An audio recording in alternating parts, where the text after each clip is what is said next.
Okay, I should be back now. I had a little technical difficulty since the live streaming software kept turning off the microphone. It should be working better now. So back to the matter.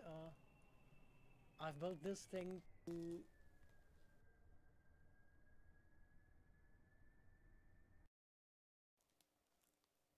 okay, still got a little problem. now I've Now I've managed to set the push to talk key to the decrease throttle key of Kerbal Space Program.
I'm still having a little trouble with the microphone, but you should be able to hear me now. I'm reverting the slide for once. So an average looking airliner, thrust weight ratio of a real life airliner, the control surface to wing ratio of a real life airliner, so it can reach a similar AOA. As we've seen, it doesn't fly too well in standard Kerbal Space Program, since the lift and drag model, or the overall aerodynamics model of Kerbal Space Program, is not exactly realistic. Besides not being very detailed, it's also mostly designed for space planes and re-entry bodies, so it's mostly for hypersonic flight, and essentially the subsonic flight in Kerbal Space Program is just extrapolated from hypersonic flight. So I now try to adjust the aerodynamics settings in the debug menu so that the flight model will kind of match that of a real airliner.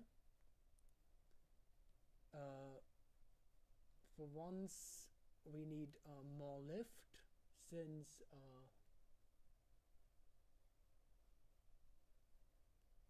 global lift multiplier, since normal airliners are capable to take off somewhere at 60 meters per second, and this needed a lot more velocity to take off, we might double this. And let's see if it flies a little bit better now. I mean, probably will fly a little bit better since we just doubled the lift multiplier. Also, while adjusting the design to have the thrust-weight ratio of a real airliner, I happened to accidentally invert the flaps, but now they're working.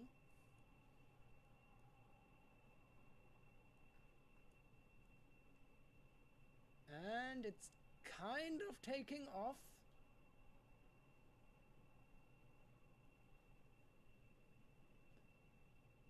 It does fly at a realistic angle of attack and at a realistic speed, but as you can see, the engines have a lot of trouble keeping up any speed whatsoever. So now we still have to adjust drag, and we'll basically do that by testing for the top speed of the airliner.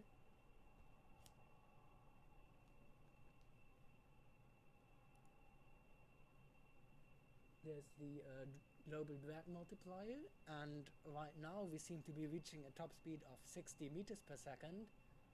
And if we want to double that top speed, since it's a squared extrapolation, we'll have to quarter the drag multiplier and see what happens.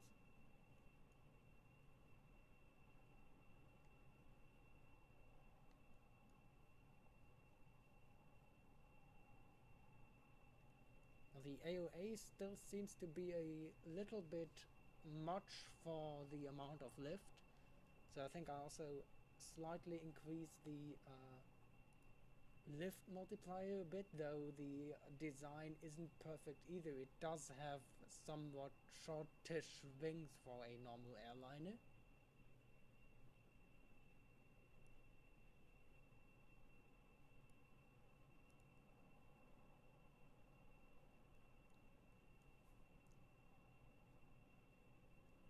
Now this is still much slower than most airliners travel, but then you also have to keep in mind that most airliners travel actually at high altitude, where the air is thinner.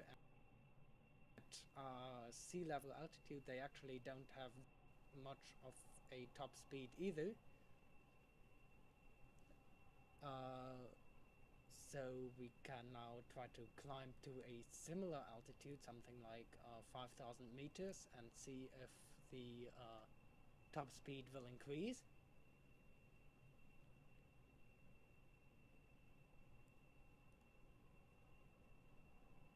The airplane does seem to behave somewhat controllable under time-lapse.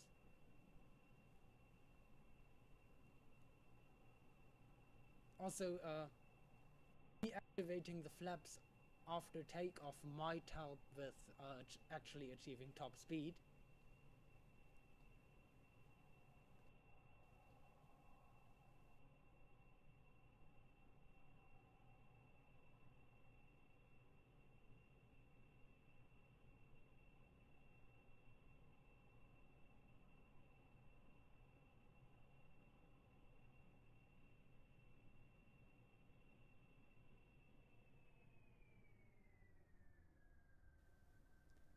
Now, weirdly,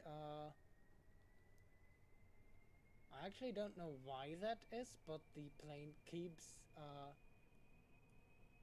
yawing to the right, and the SAS system doesn't seem to try a lot.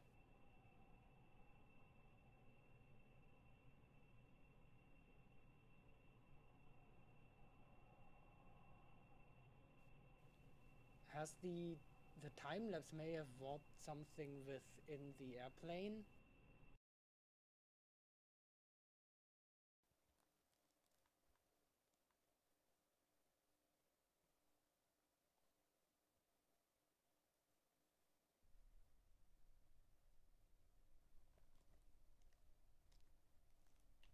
Now let's see if that strange right yaw motion starts again.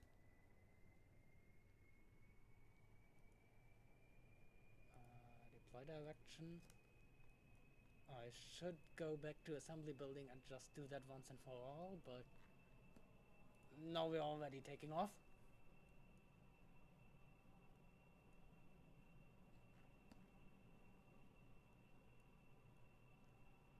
The engines look rather small, but the Goliath engines are then again way too big, and the problem with the Goliath engines and conventional airliner designs in KSP is that they usually, if you position the wings to be somewhat low against the cabin, then the Goliath engine, if you put it underneath the wing, is really low under the cabin, and most landing gears just aren't high enough to keep the Goliath engine above the ground then.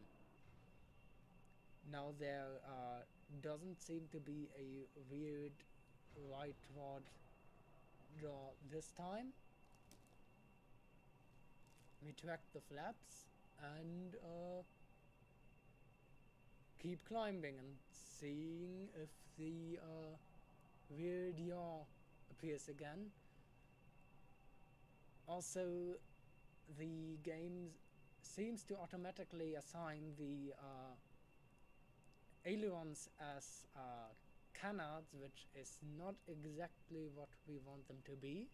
So I've turned off pitch right now, and now if I input a pitch input, the ailerons don't try to be canards.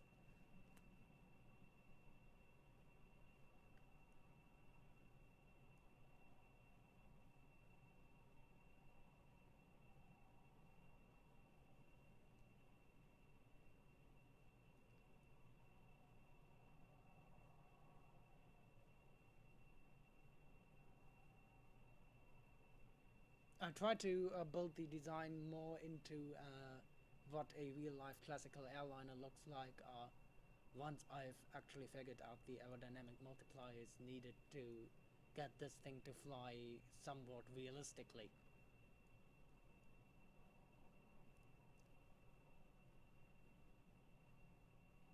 Now if I basically time-lapse this thing upwards,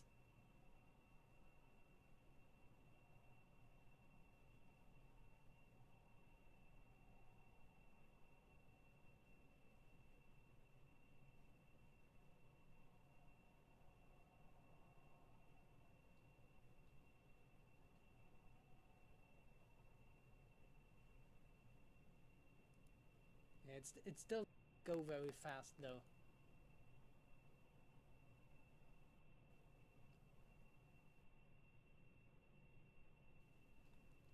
So I'll adjust the drag setting a little low. So good. Well, this might actually do.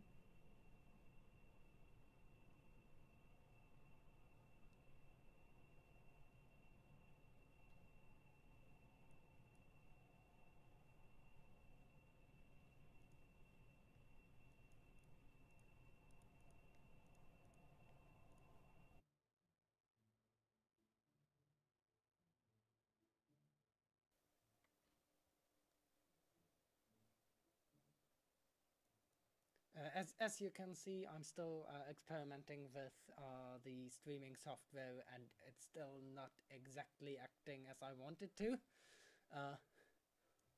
Anyway, so I've gone back to the spaceplane hangar. I've noticed that the rudder of this thing doesn't react at all, which kind of explains why it once started yawing to the right uncontrollably. Now, I did get up to a realistic airliner top speed, so I think the multipliers are kind of alright now, with about drag multiplier of about 1.8 and lift multiplier of 0.08. Now we can focus on building this thing to look more airliner-like, and first of all get this rudder to work. Now, first idea is of course to just remove and replace the rudder.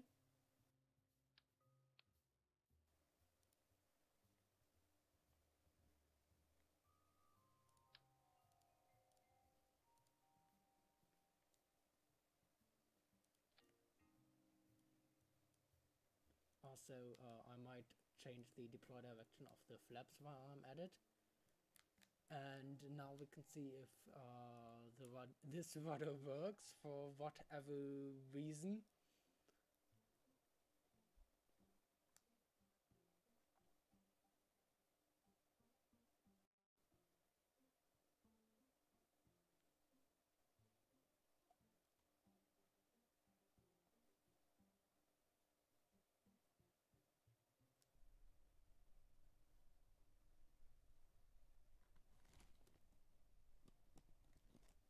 Now let's check if the flaps go in the right direction. Yes, they do, though they don't go very far. I'll fix that. Let's see if the rudder works. And it works. So this might fly more like a real-life airliner now.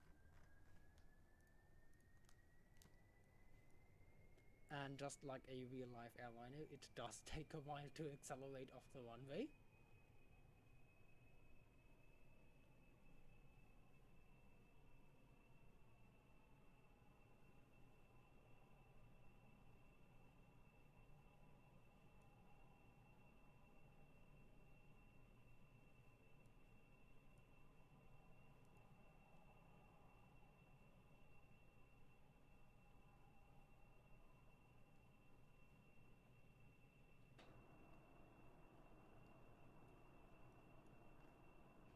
Now, how I got experienced at KSP is actually a kind of twofold thing, because I've always been really interested in aerospace engineering and spaceflight, and also aviation, kind of not as much as spaceflight, but also. And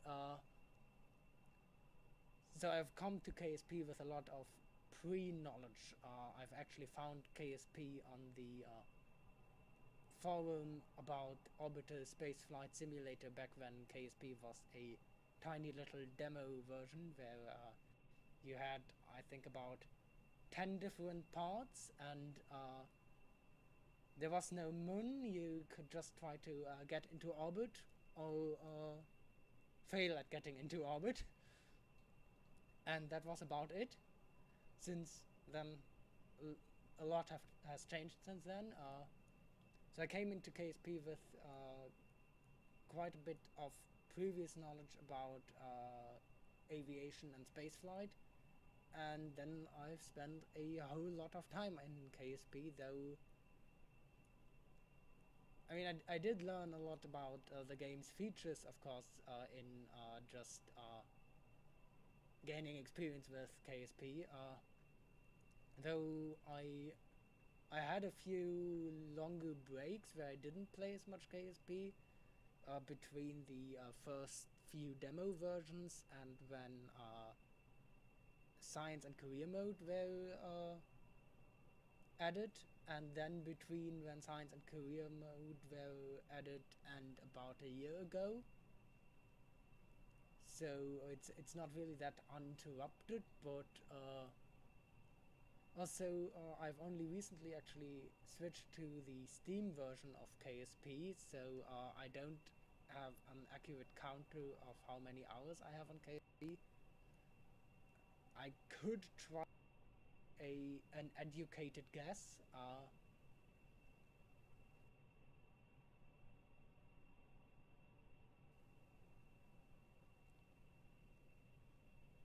Maybe around 1,000 hours or something, 1,000, 2,000, something in between those, probably over the years, from the very first demo to now, probably something between 1,000 and 2,000.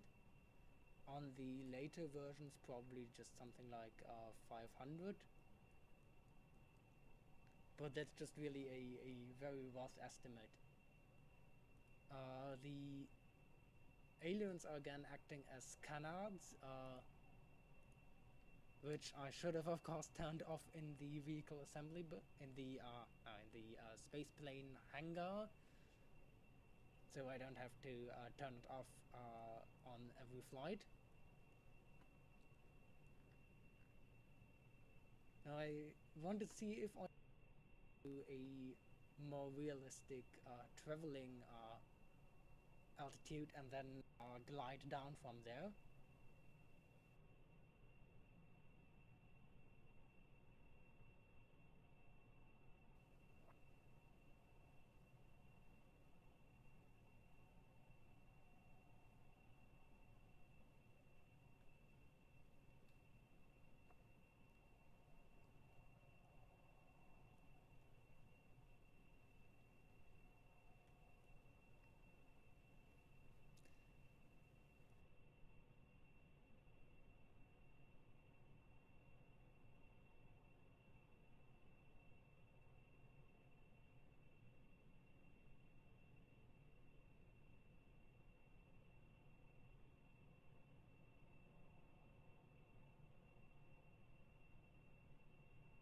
There, and that was probably kind of the closest thing to KSP that existed at the time.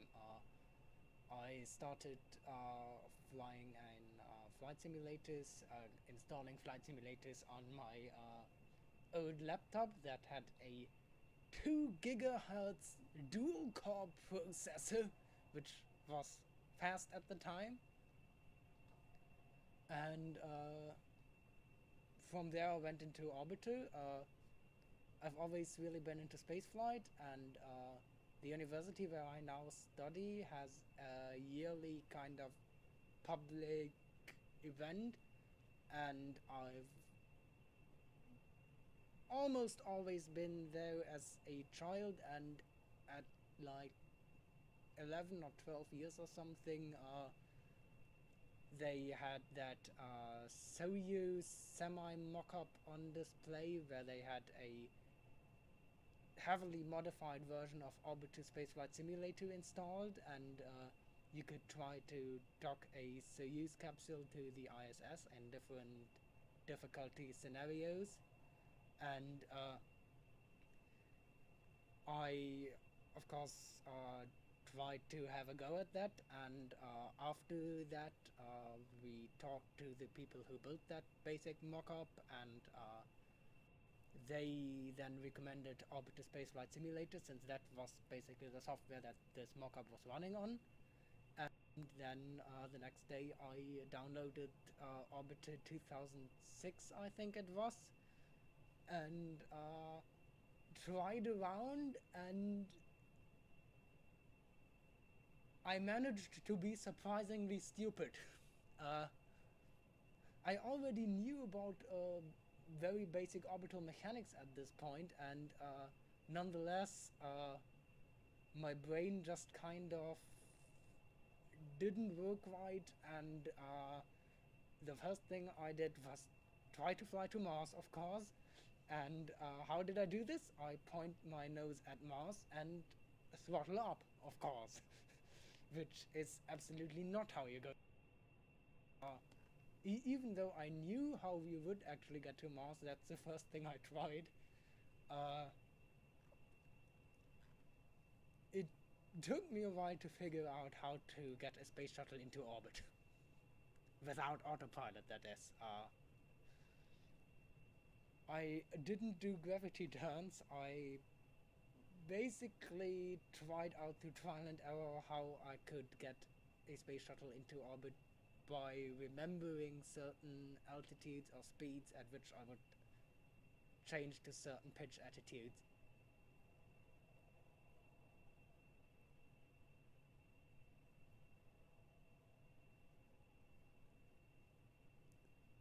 Yeah, of course, there is a point where there is a point in terms of delta V and speed where orbital mechanics no longer really dictates the way you travel between planets, and really just becomes a matter of course correction.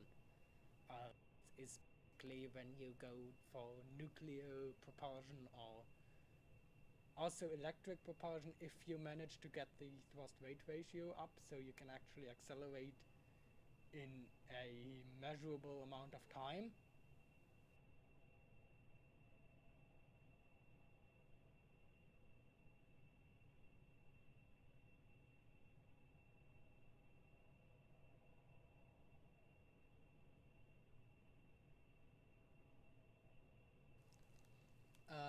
Next question, have you overheated the Goliath or Weasley engine? I haven't managed to actually overheat the engines themselves yet, because now the Weasley engine is actually just quite sturdy, and the Goliath engine has the annoying kind of property that if the Goliath engine goes hot, the parts next to it tend to disintegrate, and that tends to destroy an aircraft long before the engine itself overheats. So I haven't actually managed to overheat a Goliath engine yet. I have managed to get it up to like Mach 1.5, and then usually the wings of the aircraft or the fuselage would just disintegrate due to the heat from the Goliath engine being transferred to it.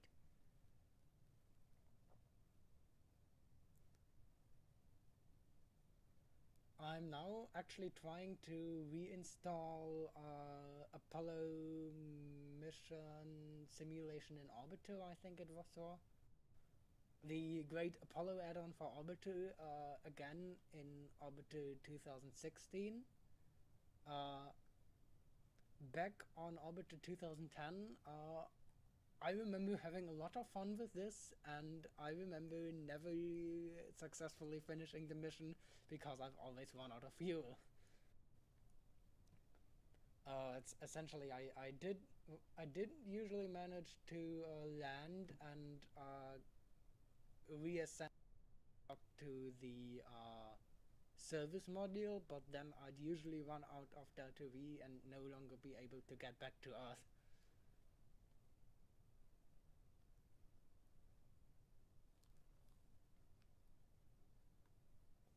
Kerbal OS is actually one of the very few mods that I'm actually really interested in.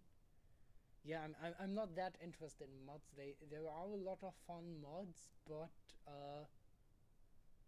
I actually really like the challenge of trying to do things that you would usually need mods for without mods.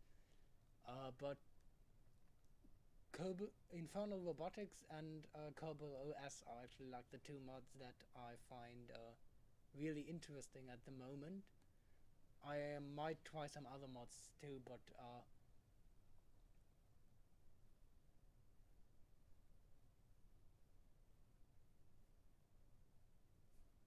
yeah, the thrust reverser backwards flip takeoff is quite a fun practice in Kerbal Space Program, though it should be absolutely impossible, of course. Especially with a classical airliner design, the pitch axis is much less stable than the yaw axis, obviously. The center of lift of the wings and ailerons is just behind the center of mass, while the center of the rudder or stabilizer fin is, well, way back here.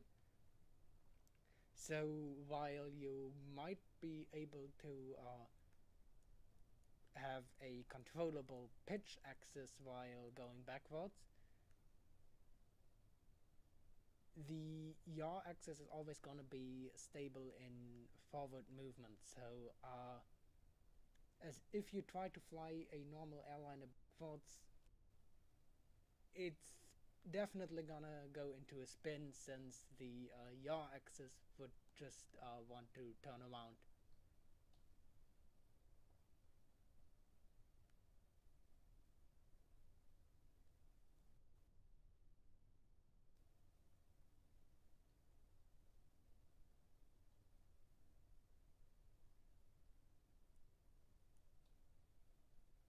might just try if I can safely ditch this thing, which also is surprisingly easy in Kerbal Space Program, though there are, I notice, a lot of things in Kerbal Space Program that are unrealistic, but actually many flight simulators get it even less realistic. I mean, I've recently kind of tested around with the X-Plane 11 demo, and that was shockingly easy to safely ditch a plane there. Like in reality, if you want to water ditch a plane safely, you have to land it more than perfectly. It can be done, but it requires either a lot of luck or superhuman skills at flying. Whereas in X-Plane 11, you can essentially just land it, and if you're a little bit careful, it will kind of go down safely. And in Orbiter, and in our Kerbal Space Program, you have to watch your velocity, you have to watch your sink rate, you have to be a little more careful than on ground, but it's essentially safe, though I noticed the change in the aerodynamic multipliers also seems to affect the water, so now we're just drifting on at about 50 miles an hour. I'm trying to convert this into imperial system over my head, but let's just say at 25 meters per second and barely slowing down, even though we're basically submerged.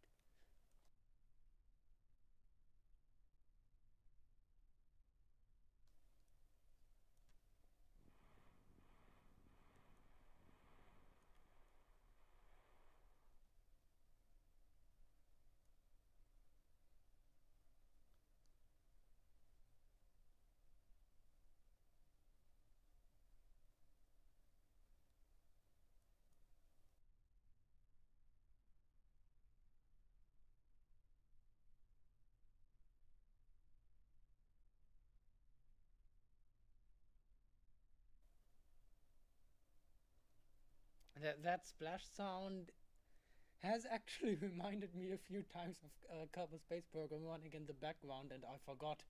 Like, I went to press the launch button on an aircraft, and then I'd do something else, and then there is in cockpit mode there is depending on what cockpit you use and from where you're viewing, but there is a kind of radar. Of course, it can't look down any steeper than that. That's why it makes perfect sense to place the instrument there. There is a surface radar thing that looks like this, and in many cockpits it is much easier to access and look at than in this cockpit. The lander capsules have it all, the airplane cockpits too, which does tell you radar altitude, but yeah, it's kind of annoying that it doesn't show that in outside view, though I think there's a mod where you can switch between sea level altitude and radar altitude in the outside view.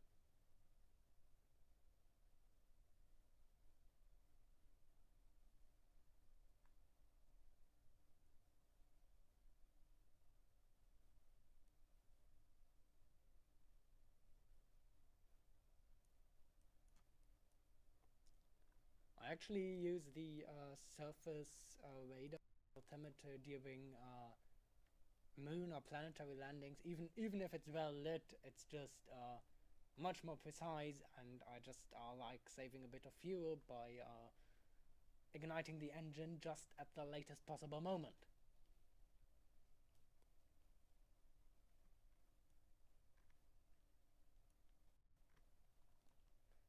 We could try to build another kind of plane and see if it also behaves somewhat realistically under these aerodynamic multipliers.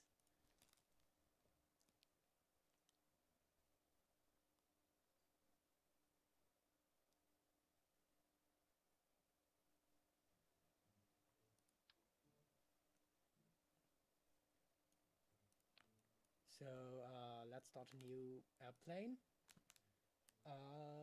We go for something somewhat jet fighter-like, though as we've seen, Kerbal aircraft do tend to have a very high thrust-weight ratio, so we'll have to add a lot of ballast to this thing to make it act like a somewhat realistic jet fighter. Actually, I'll leave the oxidizer in if we need ballast. Want to use 2 Panther engines, but I want the thrust weight ratio to be about 1.5, so it will have to weigh 20 tons.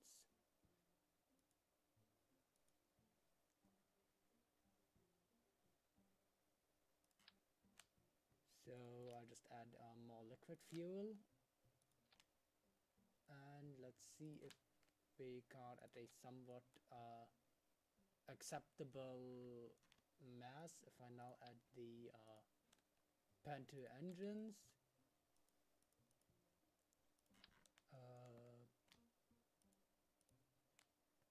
basic wings,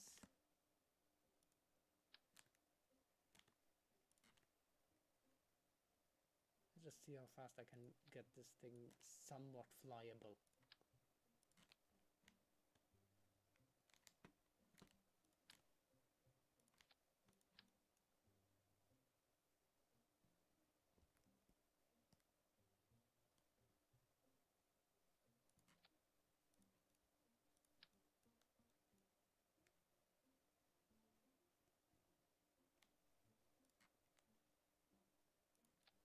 This does look like it could fly, but it's still not heavy enough. So, more ballast, I guess.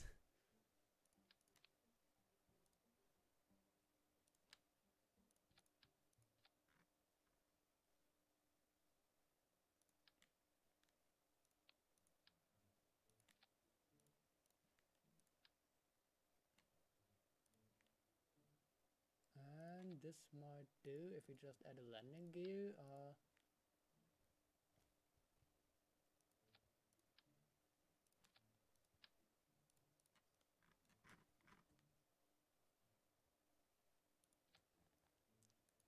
Let's see if it flies.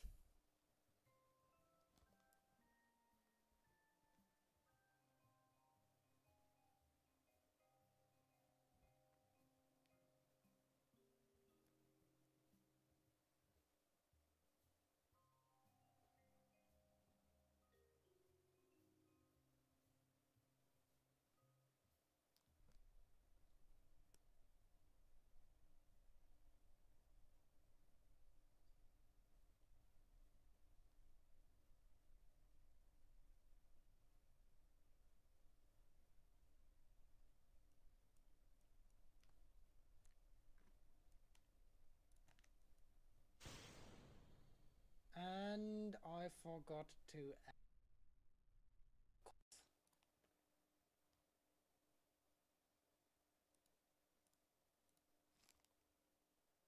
Now luckily the Panther engine actually needs a surprisingly little amount of intake air. So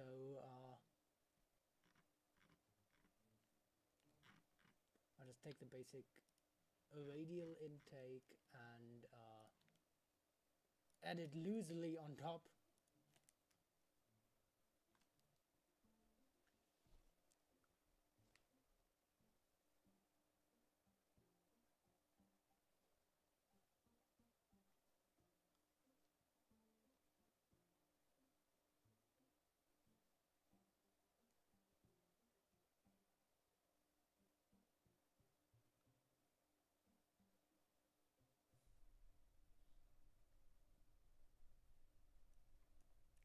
But now it should actually fly.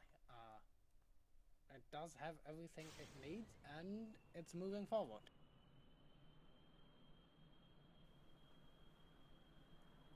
It doesn't seem to be very stable though. Let's see how fast this thing can super cruise. Because I'm pretty sure it can super cruise. I mean, we've basically drag all the way down, and these engines can super cruise quite well.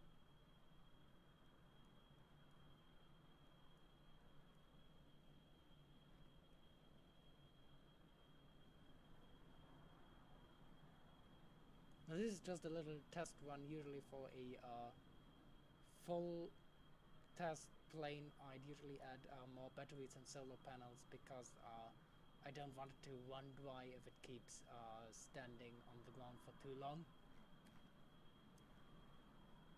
And it actually turns out I do not get the weird cockpit bug that I sometimes get, because sometimes I think it depends on which Kerbal I choose as a pilot. Sometimes if I go into cockpit view I get a very warped kind of fisheye camera that makes absolutely no sense. But luckily this time we got a sane looking cockpit view. And this thing is super cruising towards Mach 2 by now.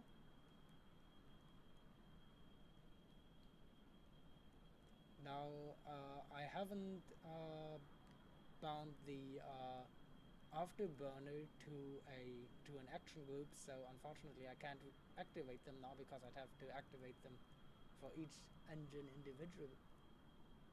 I think I'll try that actually. I mean, they're pretty close together, so probably won't be that bad if I activate the afterburner on one first, then on the other.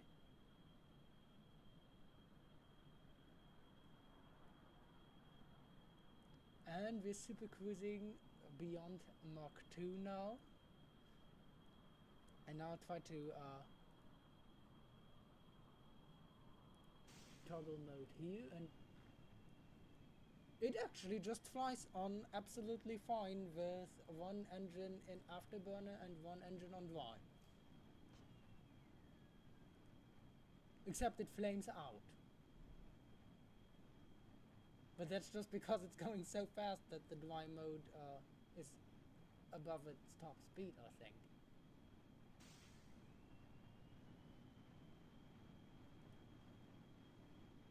And it's easily afterburning through... No, it's not quite just going through Mach 3, but...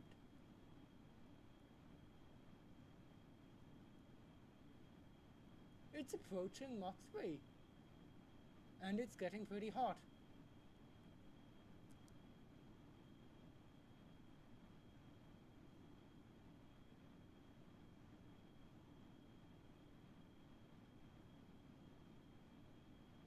Now maybe if I slightly descend, I can actually break Mach 3.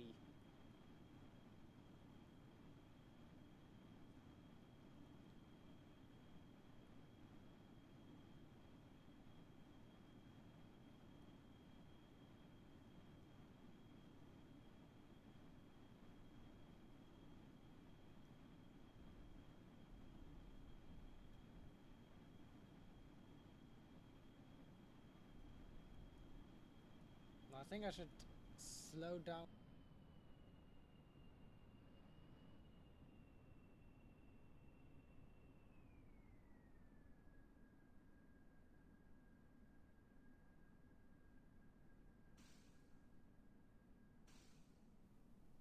I think I'll slow down and see if I can test if the aerodynamics also fighter. Of course, at Mach 2, if you just pitch up without a proper fly-by-wire system, you're going to over-G pretty quickly, but Kerbals don't really care. I've tried. I've actually built a centrifuge that puts Kerbals, I think, up to 10,000 Gs, and they don't care. They black out at around 50 Gs, which is pretty dangerous for humans already, and beyond that nothing happens.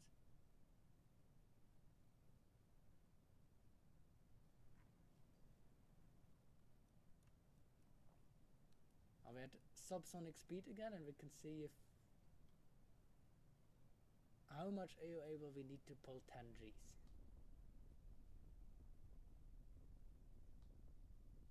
actually quite a lot.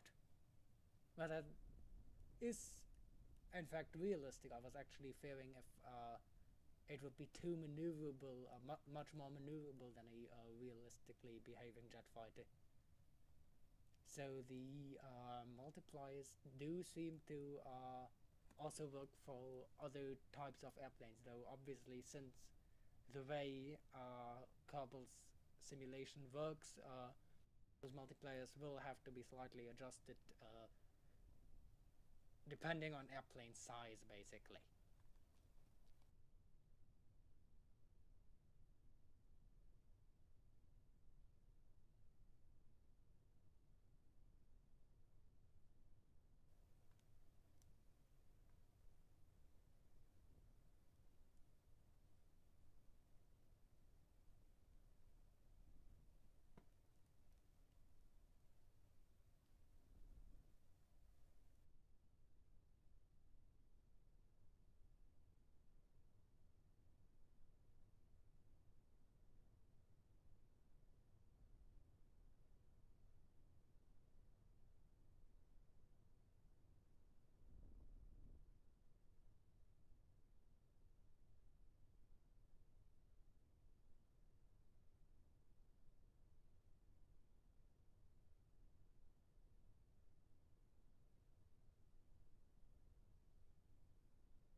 I mean, in Germany, it's just common knowledge that there are practically no dangerous species of spider living anywhere nearby.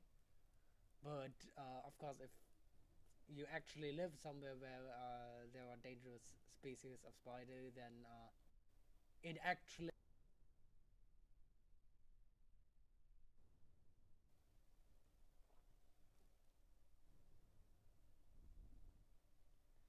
now it does seem to have a problem slowing down. I should have maybe added an air brake. Of course, I can just try to bleed off speed by turning all.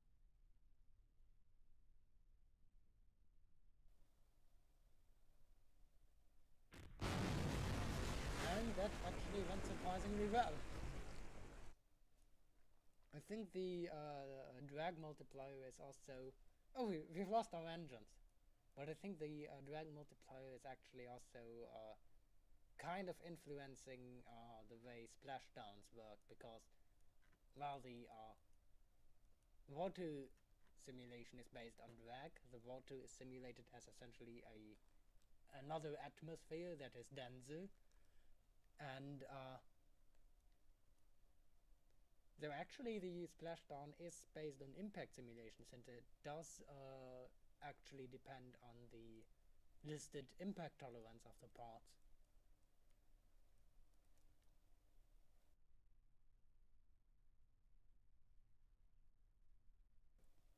I'm pretty sure without those multipliers this would not have been a safe splashdown.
Now I know this probably won't go any well, but I kind of want to try out how a rocket will behave under the aerodynamic multipliers I've set for planes. Let me just build a basic little space capsule.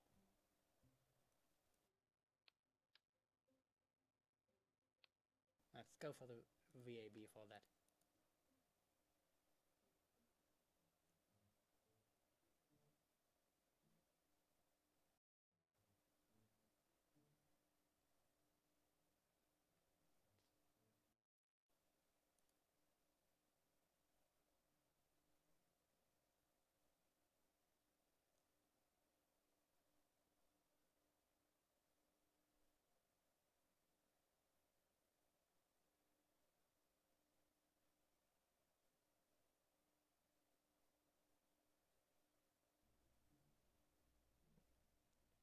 So let's just build a very basic space capsule and see if it can somewhat safely fly. I mean, of course it will fly into orbit, but can it re-enter with these drag multipliers? Now I'll of course add solar panels first. And to be on the safe side, I think we should add a lot of parachutes and drag chutes here.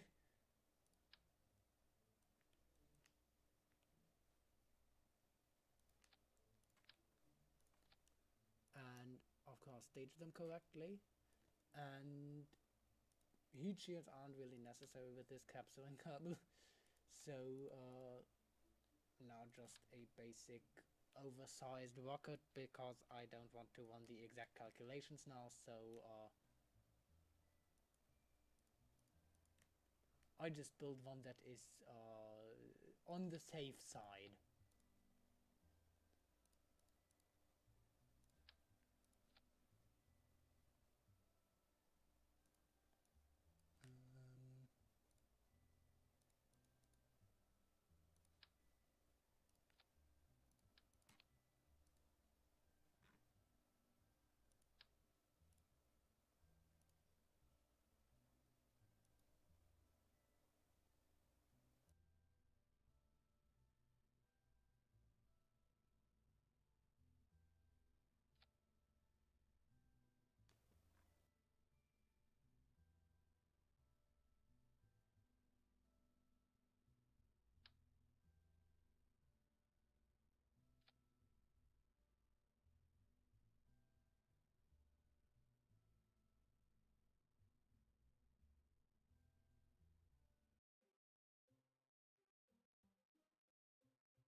And I've staged it wrong.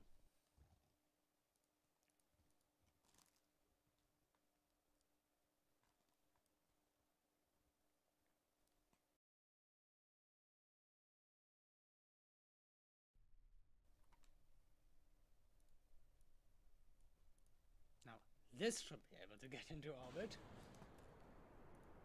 And of course we'll be punching through the lower atmosphere much faster with less drag.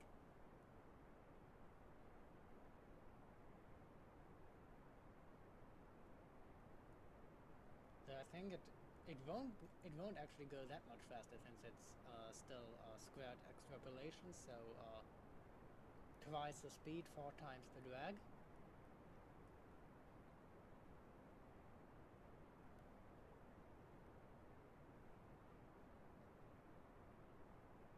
And I'm not gonna bother with an absolutely correct gravity turn here, just try to get this thing into orbit.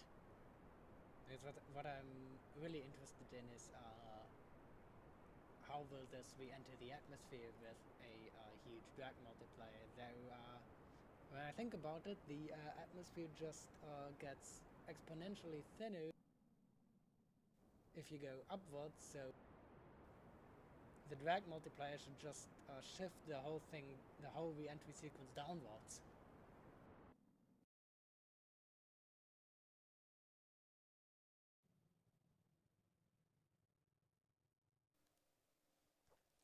So the overall re-entry sequence won't change that much, just at a drag multiplier of like 0.25 at like 1/4. That means it would be about 1.5 scale heights deeper in the atmosphere, so you come out of re-entry at something like 6 kilometers or something, so it's gonna just work fine, but I'm gonna try.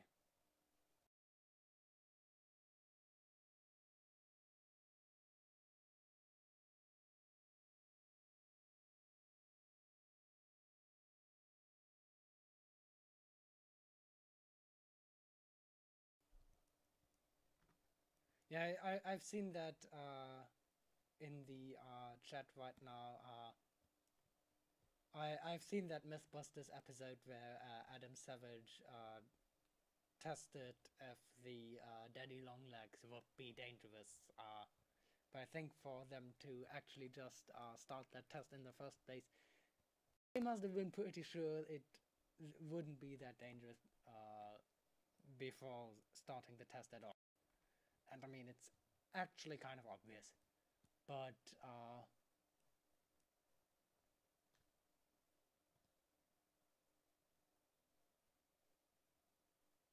why is this thing yawing to the left now, or upwards?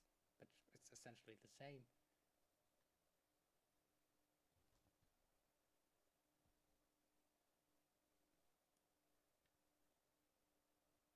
The SAS seems to want to yaw this thing to the left.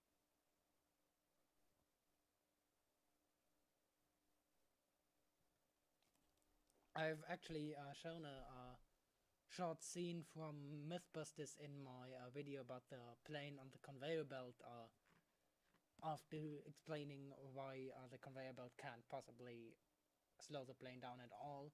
The Mythbusters tried it out too. They didn't use a 747, but they did use an airplane.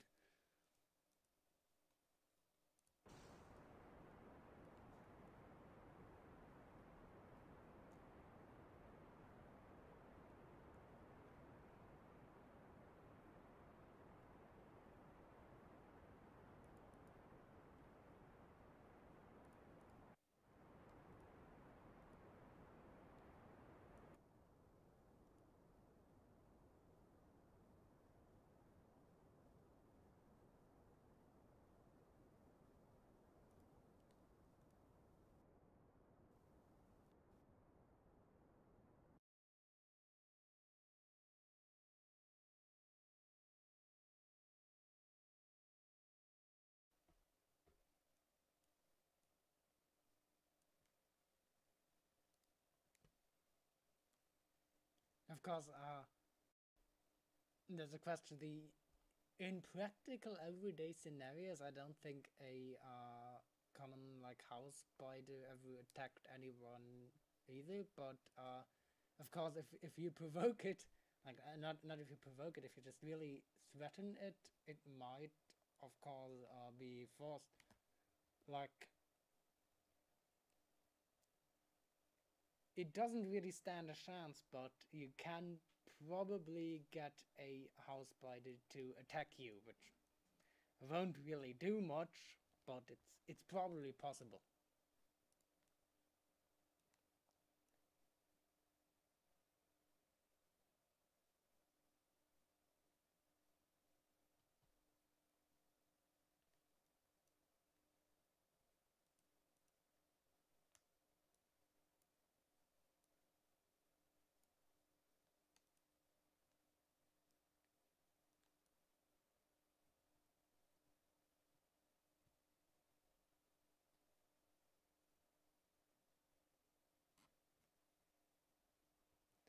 The older Mythbusters seasons are not just the video quality is, of course, somewhat outdated. They also got more and more things they could do. Like when you don't watch them chronologically, you can often like see them repeat something, like mention that they did something, and then if you don't watch them chronologically, and you skip like from season 13 to season 2, then you can like hear them say, "Oh, no, we'll." No, you can hear them say, "Oh, remember when we did this?" And then you skip back to season 2, and you're like, "Unfortunately, we'll never be able to do that. We don't have the budget for that."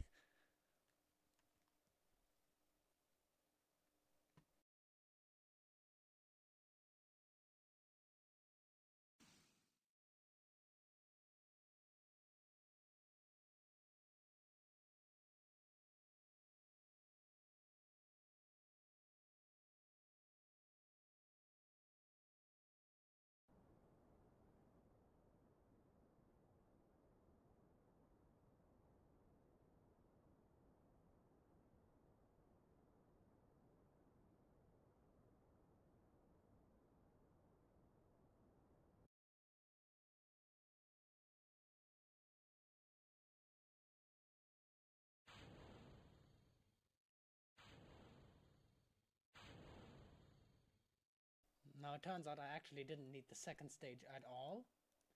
Uh,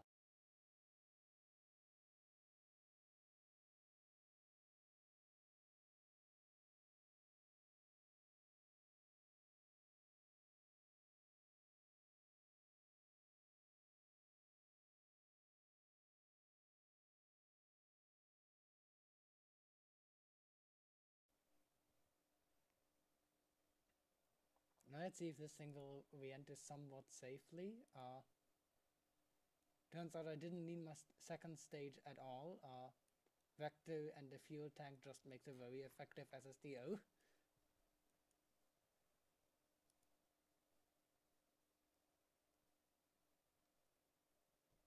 Now as we first enter the atmosphere, this is actually now thinner than the carbon atmosphere ever is, because it's at the top of the atmosphere but with a drag multiplier.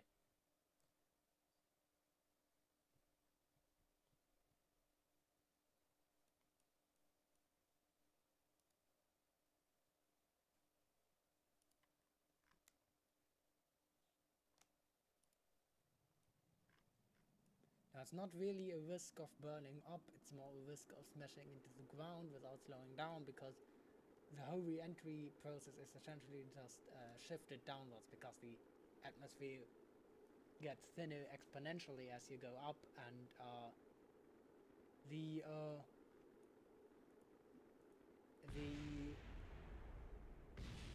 okay, there go the solar panels, but the normal crew capsule usually doesn't really need a heat shield. And the re-entry sequence is essentially just shifted downwards, and the real risk is actually to smash into the ground, though I think I'm noticing that the heating simulation isn't actually coupled to the drag simulation. Like in reality, of course, the heating is dependent on the energy that the spacecraft releases and thus on the drag, but in Kerbal the simulation of the atmospheric heating and the simulation of the atmospheric drag doesn't seem to be coupled in any way, so it actually is riskier in terms of overheating.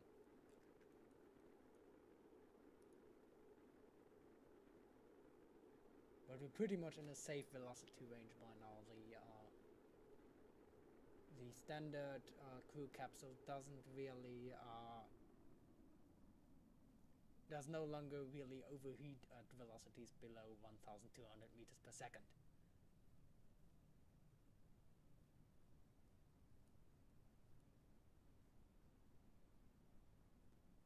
And we can now open the drag chutes, and now I wonder if the drag multiplier actually affects the drag chutes.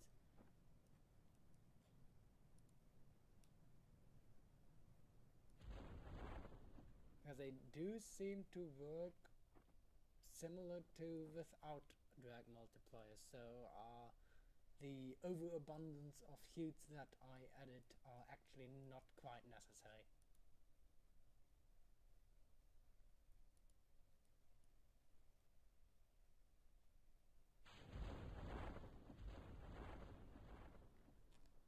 So we're coming down with 3 pair hues and 2 drag hues.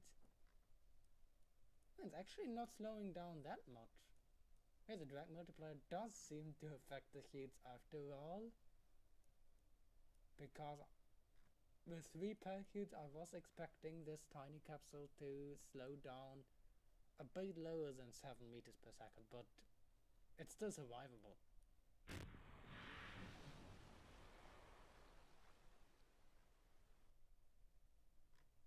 And it's done. So we've done an airliner, a jet fighter, and an orbital mission in a drag multiplier and aerodynamic multiplier adjusted for realistic airliners. I hope this was somewhat interesting. I'll think I'll have to end this now just due to time. I'll probably be live streaming again soon, and also trying out some other new formats, and I'm always open for suggestions, and maybe also do a live stream not about Kerbal, but or maybe with Kerbal, but live stream about actually explaining something like in my other commented videos.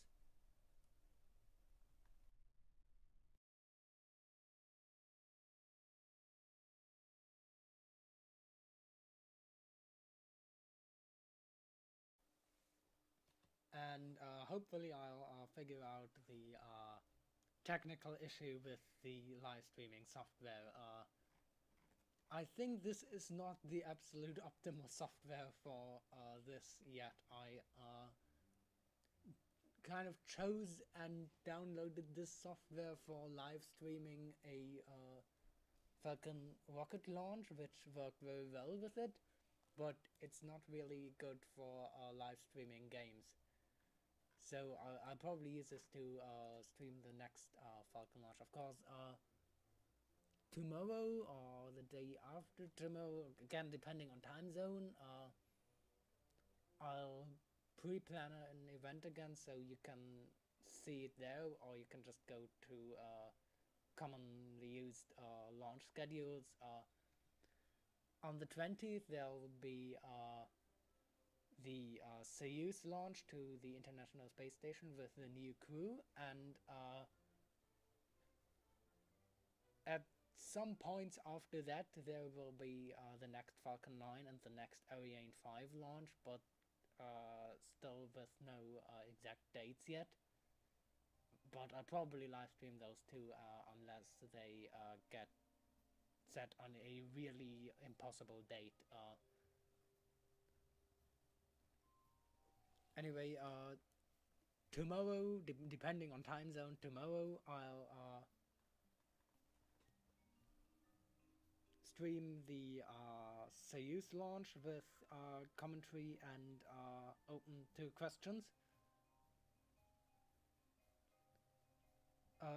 I use several websites to look up spaceflight events, but yes, mainly I use Spaceflight Now, which has a kind of complete schedule of most upcoming space launches with exact times. Though I don't think it's actually it does sometimes have minor issues, but of course the people behind that are just human too. They can't just telepathically know things that no one else does, and they're mostly just like journalists too, and not really insiders in the companies. So what happens kind of often is that the launch time listed on Spaceflight Now's launch schedule is actually the time at which the live coverage of a launch is announced to start. But really, if if no launch time was ever announced by the actual launching company, then what else should they do? Uh,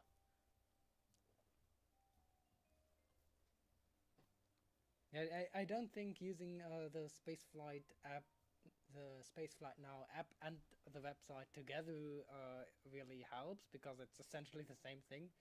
But looking up on other websites might help. I also often just look at the NASA TV upcoming events schedule and see if there's anything interesting within the next few days. Though usually I just stream the bigger events like spacewalks or Soyuz returns, the bigger spacecraft movements. So I'll be ending this live stream now. I'll still be open for questions for a few minutes, and thanks for watching.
I'll probably be building replica jet fighters at some point, but the problem is most of them are mostly distinguished by details, and it's hard to build a proper looking replica in Kerbal Space Program. I've done a SR-71 Blackbird, which is of course very iconic looking, and therefore it's like easy to make a replica, a semi-replica that is easily recognizable as a Blackbird. But doing this for other airplanes is a bit more challenging, but I'll try.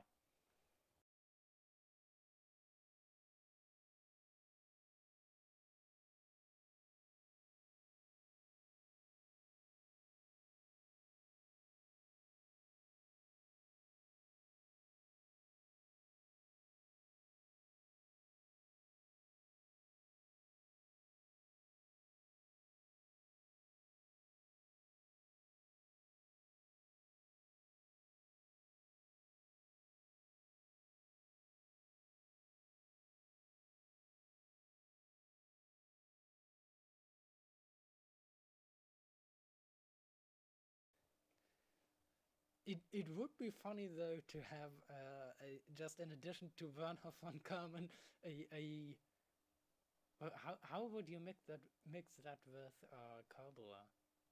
A Korolyov Karman. That might actually be quite funny.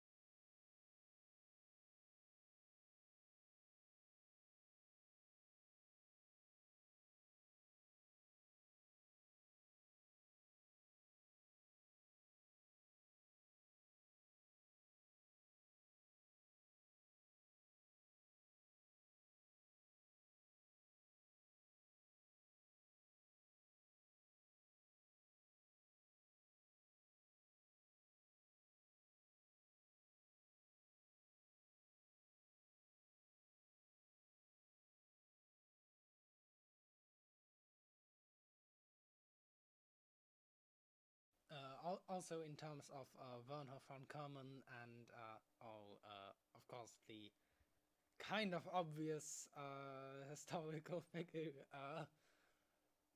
hinted at by him. I might pick up in a later live stream on my connection to Kovalyov and Werner von Braun when I get back to the early kind of childhood story of how I first got into Orbiter.